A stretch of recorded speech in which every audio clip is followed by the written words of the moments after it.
سید ولد آدم خیر الانام، اس پہ لاکھوں درود، اس پہ لاکھوں سلام۔ السلام علیکم ورحمۃ اللہ وبرکاتہ۔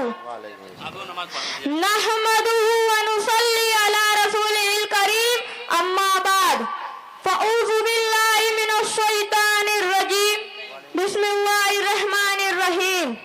ودانائے سبل ختم الرسل، مولائے کل جس نے، ودانائے سبل ختم الرسل، مولائے کل جس نے، غبارے راہ کو بخشا فروغ وادی سینا، نگاہ عشق مستی میں وہی اول وہی آخر، نگاہ عشق مستی میں وہی اول وہی آخر، وہی قرآن وہی فرقان وہی یاسین وہی توحا۔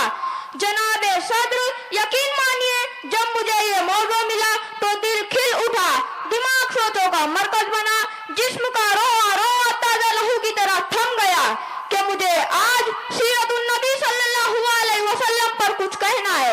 جناب صدر، میں اس بات کی جستجو اور دعوت گفتگو دونوں کے لیے آپ کا شکر گزار ہوں۔ جناب صدر، حضرت محمد صلی اللہ علیہ وسلم ایسی ہستی ہے جن کے احسانات گننے لگوں تو شمار ہی نہ کر پاؤ۔ کائنات میں کوئی حصہ ایسا نظر نہ آئے گا جس میں محسن انسانیت کی روشنی نہ جھلک رہی ہو۔ شمس و قمر اور تھے انگنت تارے آسمان میں، شمس و قمر اور تھے انگنت تارے آسمان میں، پر چراغ احمد جلا تو روشنی ہوئی تھی جہاں میں۔ معزز سامعین اکرام، جب میں سیرت النبی صلی اللہ علیہ وسلم کا تذکرہ کرتا ہوں تو مجھے طائف کی وادی میں پتھر کھانے والے حضرت محمد صلی اللہ علیہ وسلم ہدایت و عافیت کی دعائیں دیتے نظر آتے ہیں۔ جب میں سیرت النبی صلی اللہ علیہ وسلم کے موضوع پر بولنے لگتا ہوں تو مجھے مکہ میں عام معافی کا اعلان کرنے والے حضرت محمد صلی اللہ علیہ وسلم رحمت للعالمین نظر آتے ہیں۔